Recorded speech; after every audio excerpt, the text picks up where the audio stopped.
जय जैन। मैं हूं रविंद्र जैन, पत्रकार, भोपाल। आज से 3 दिन पहले मैंने इसी चैनल पर आपको सागर के जैनेन्द्र भैया का एक इंटरव्यू सुनवाया था। विषय था समाज में चल रहा पत्रकांड।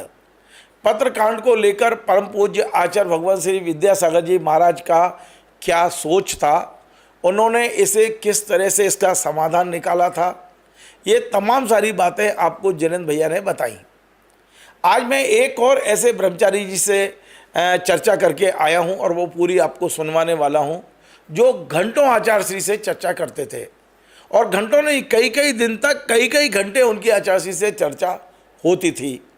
अक्टूबर 2023 में जब वे आचार्यश्री से 8, 10, 15 दिन की चर्चाएं कर रहे थे, आध्यात्मिक चर्चाएं कर रहे थे, तब उन्होंने आचार्यश्री से 15 मिनट का समय इसी पत्रकांड पर चर्चा के लिए मांगा था।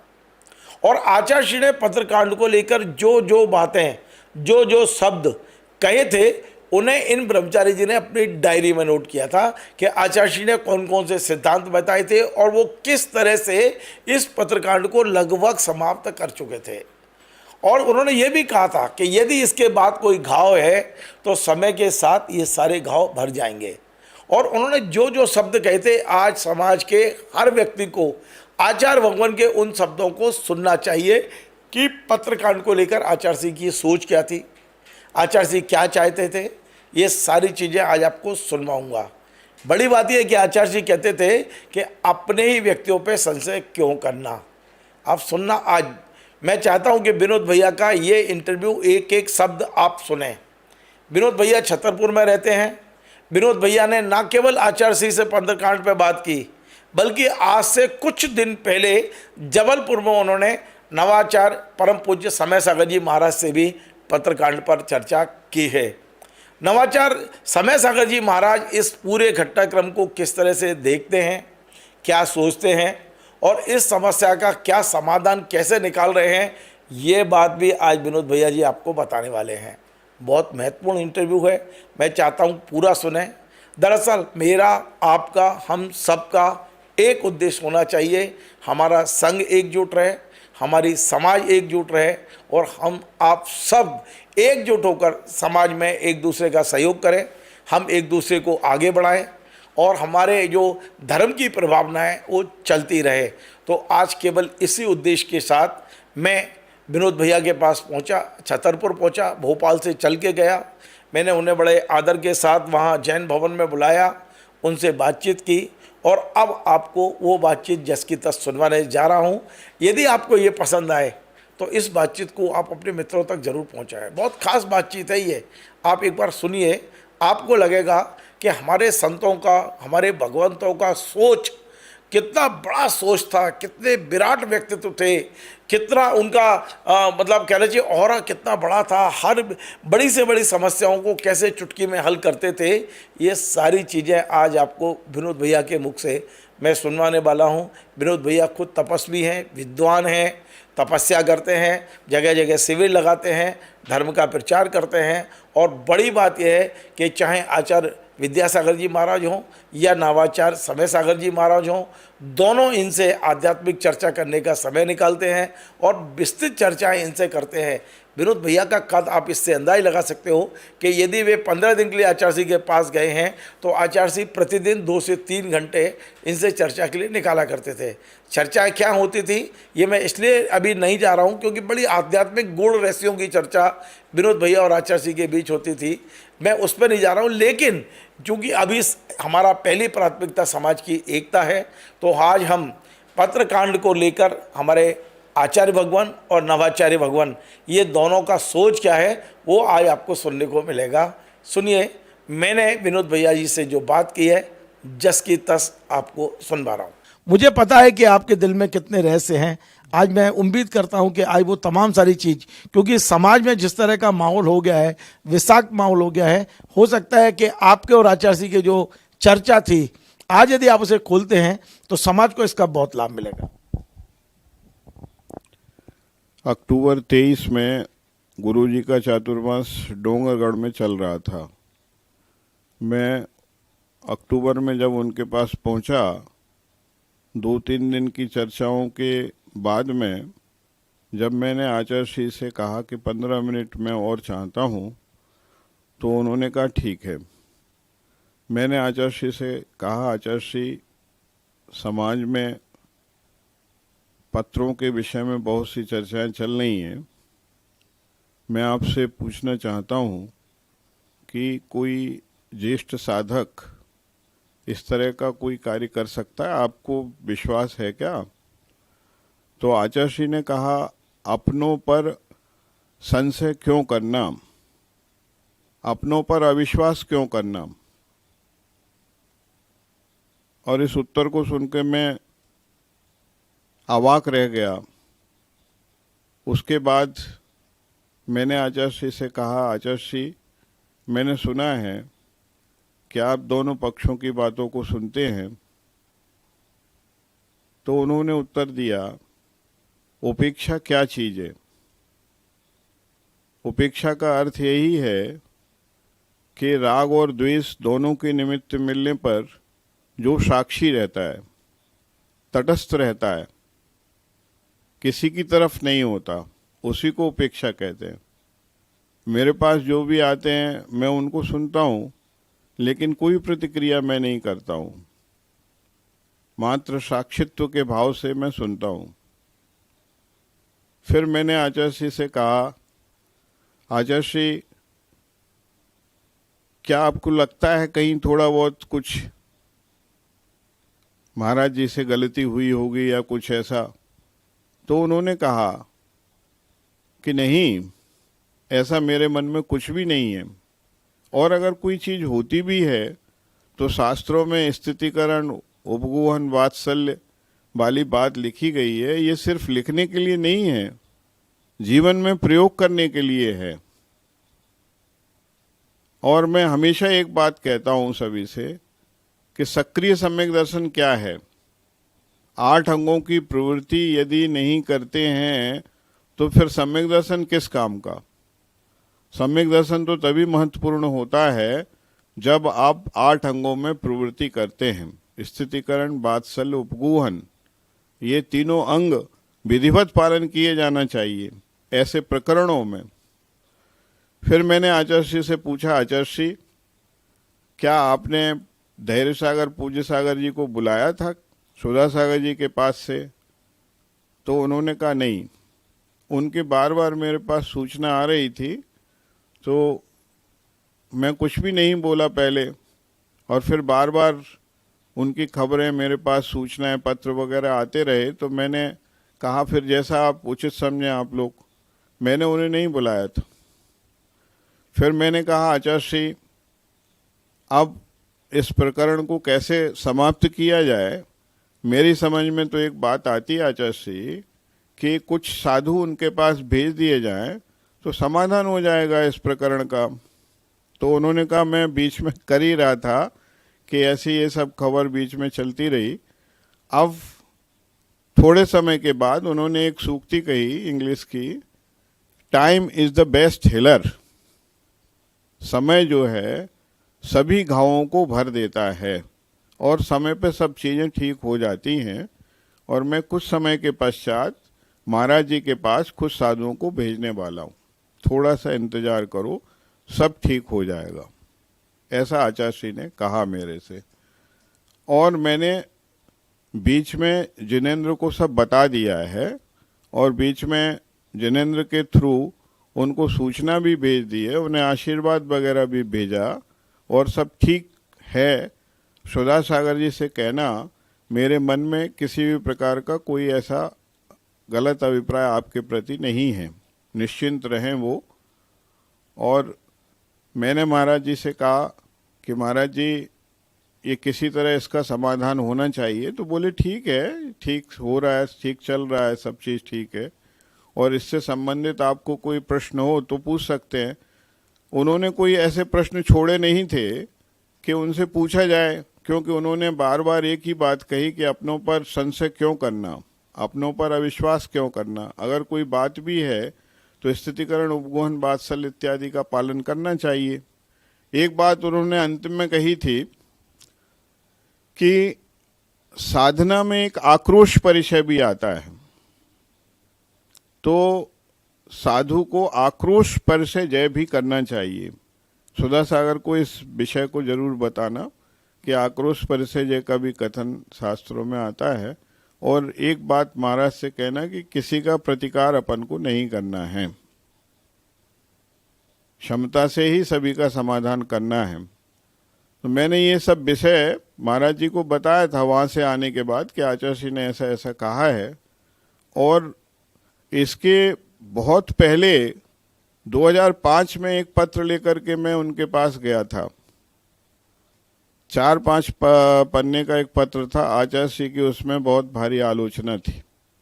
कुछ विषय उन्होंने सुना और सुनने के बाद उन्होंने सीधा यही कहा कि आलोचना सुनना गुनाह नहीं है, सुनना चाहिए जिससे अपना संशोधन होता है, लेकिन इसकी ऊहापोह में नहीं पड़ना चाहिए। इससे आर्त और ध्यान के अलावा कुछ नहीं होता। ये आर्त ध्यान में ही कारण है।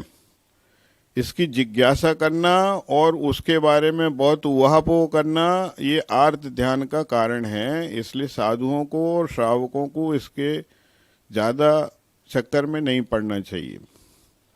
इसके पहले बहुत सारी कृतियां आचार्य श्री के विरोध में निकली।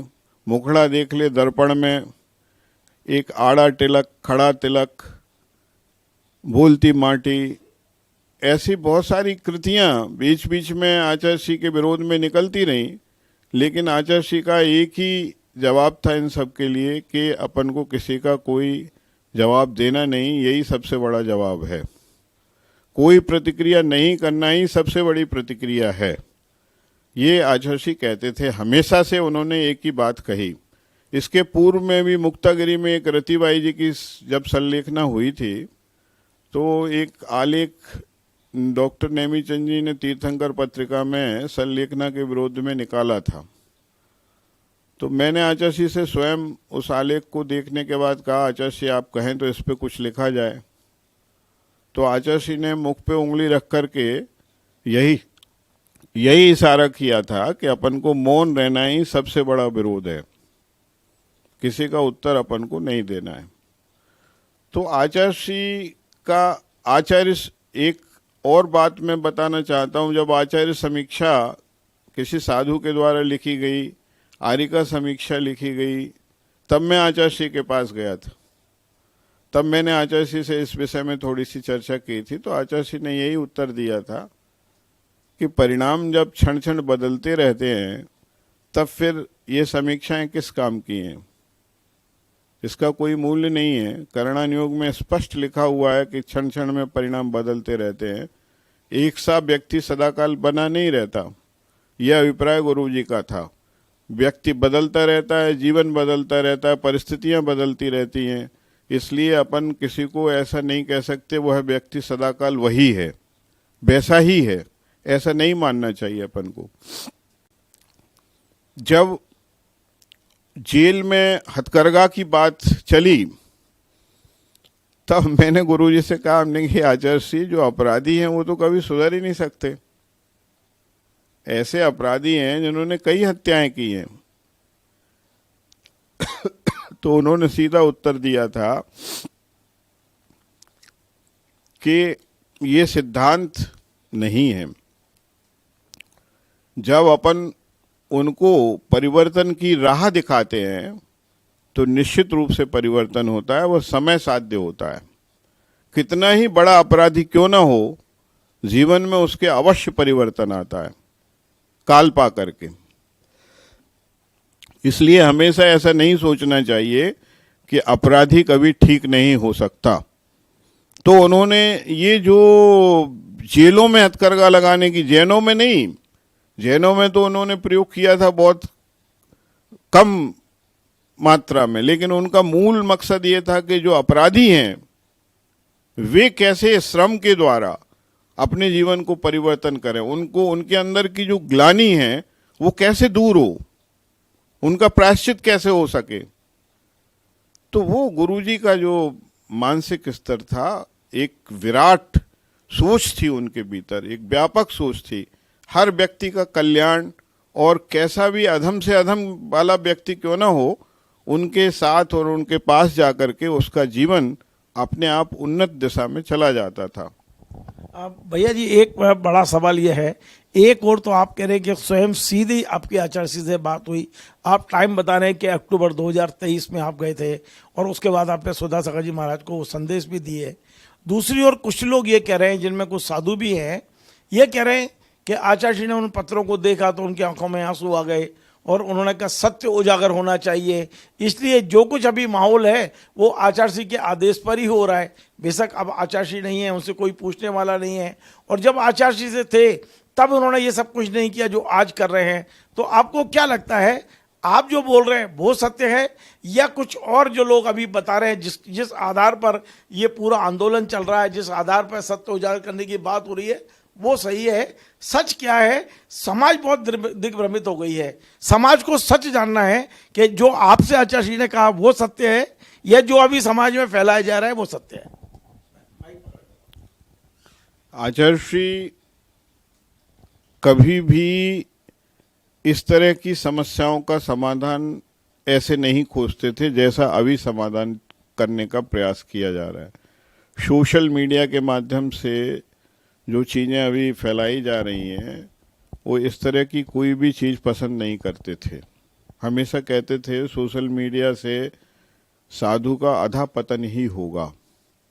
साधु यदि सोशल मीडिया से जुड़ेगा तो उसका विकास नहीं हो सकता, परिणाम निरंतर नीचे की ओर आएंगे। तो वो इस चीज़ को बिल्कुल पसंद नहीं करते थे आचार्य श्री। और आचार्य श्री का जो तरीका था, वो कहते थे कि किसी भी घटना की जिज्ञासा नहीं करो, वो घटना जितनी अपन को समझ में आती है उसी के आधार पर उसका समाधान कर लो और उसमें उलझो नहीं।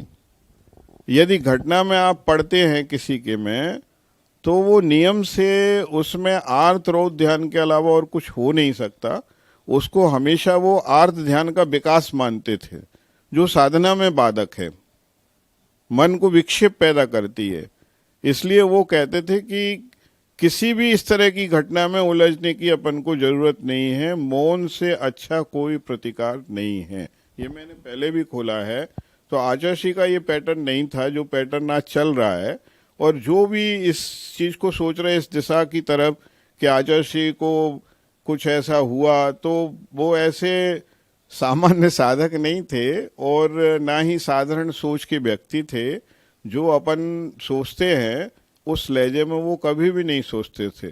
सुख दुख दोनों परिस्थितियों से कैसे ऊपर उठा जाता है, तृतीय भूमिका के व्यक्ति थे वो। तृतीय भूमिका में कब चले जाते थे ये समझ पाना भी बड़ा कठिन था। वो अपने आप में बहुत मानसिक स्ट्रोंगनेस रखते थे कि कोई भी परिस्थिति आ जाए, उस परिस्थिति से किस तरह अध्यात्म के साथ और निर्दोष तरीके से ऊपर चले जाएं, ये शैली वो अपनाते रहते थे, हमेशा अपनाते थे। और साधकों को भी वही बात बोलते थे कि हमको आर्त रौद्र ध्यान से बचना है, धर्म ध्यान में प्रवृत्ति करना है। इस विषय को कुछ लोग कोर्ट ले गए, कोर्ट में एफआईआर हुई, मुलजिम गिरफ्तार हुए, जमानत हो गई, कोर्ट ने केस को खारिज कर दिया। अब हाई कोर्ट पहुंच गए हैं, हाई कोर्ट में कोशिश हो रही है, 16 तारीख लगी हुई है 2 दिन बाद। आपको क्या लगता है कि ये सामाजिक चीज़ें हैं, ये संघ के बीच में बैठकर हल करने की चीज़ है या कोर्ट कचहरी में ले जाने की चीज़ है? एक, और दूसरा, जब कोर्ट पर ही आप ले गए हैं तो फिर सोशल मीडिया पर विश्वास क्यों, कोर्ट पर हम विश्वास क्यों नहीं कर रहे? देखिए, सामाजिक जो व्यवस्थाएं हैं उनको हमें समाज के नज़रिए से ही हल करना चाहिए। बहुत सारे ऐसे विषय हैं कि दूसरे जो कोर्ट से जुड़े हुए लोग हैं वो अपने मानसिक स्थिति को समझ भी नहीं सकते, परिस्थितियों को भी नहीं समझ सकते और ना वो उसका आंकलन कर सकते कि क्या सही है क्या गलत है। वो तो एक सामान्य डिसीजन दे के ख़त्म कर देते हैं, अपनी बात को ख़त्म करना चाहते हैं। लेकिन अपन को यदि ऐसा कोई समझ में आता है कि भाई ये सामाजिक स्तर की चीज़ है, समाज के कुछ लोग बैठ करके और उसका समाधान करें, तो बहुत अच्छा रहेगा। और कोर्ट की ज़रूरत ही नहीं है सब चीज़ों में। वो क्या हल करेंगे उसका? कोई बहुत बड़े अपराध तो है नहीं। और अपराध भी साधु जगत में जो अपराध है वो तो प्रायश्चित से हल किए गए हैं हमेशा।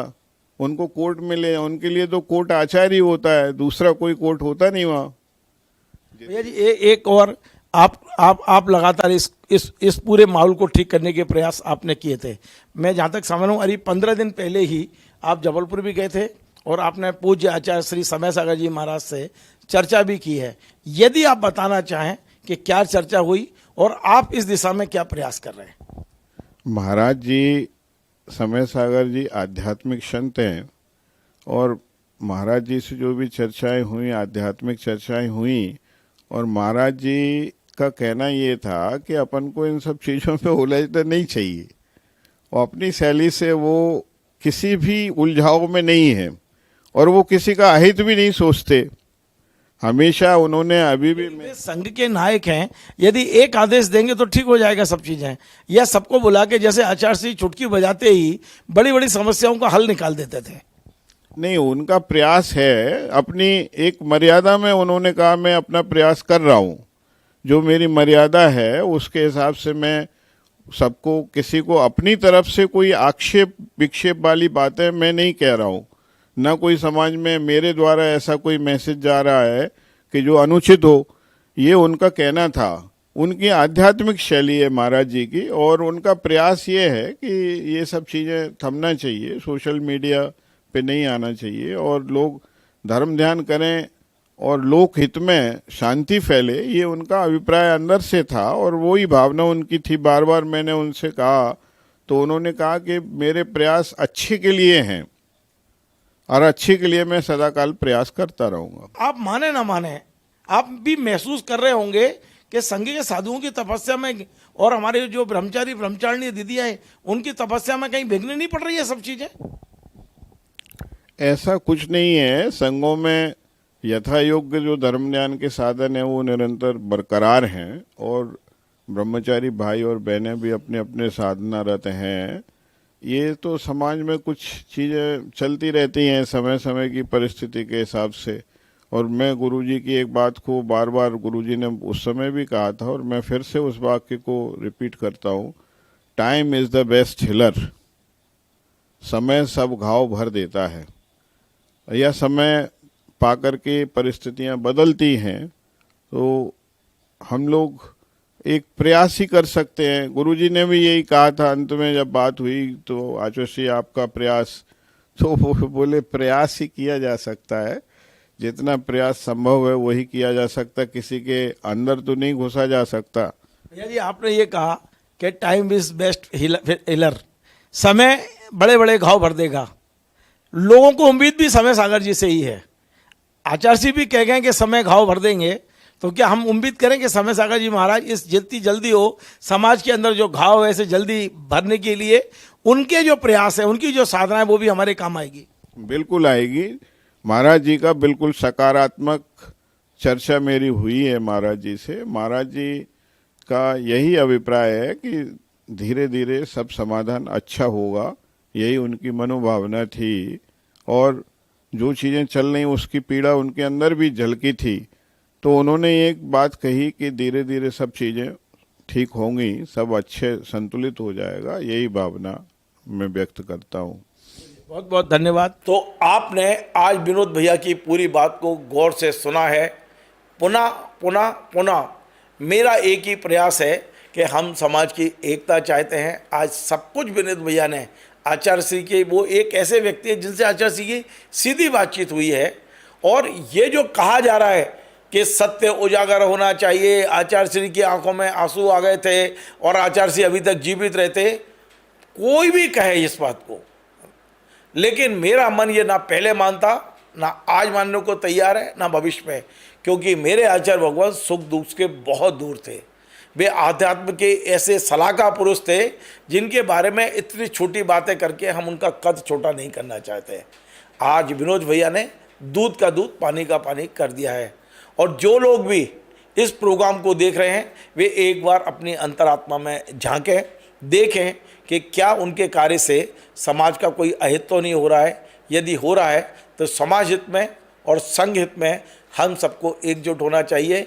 आपसी मतभेद दूर करने के लिए और कुछ करना होगा तो हम वो करने को भी आगे बढ़ेंगे, ये आपको विश्वास दिलाते हैं। पुनः आपसे निवेदन है, आपको यदि ये कार्यक्रम पसंद आता है और ऐसे कार्यक्रम चाहे मैं बनाऊं या कोई और बनाए पसंद आते हैं तो आप इसे समाज के हर व्यक्ति तक पहुंचाएं। हम सब मिलकर संघ और समाज की एकता के लिए और धर्म की प्रभावना के लिए एकजुट हों, बस इतनी विनती है। जय जय हिंद।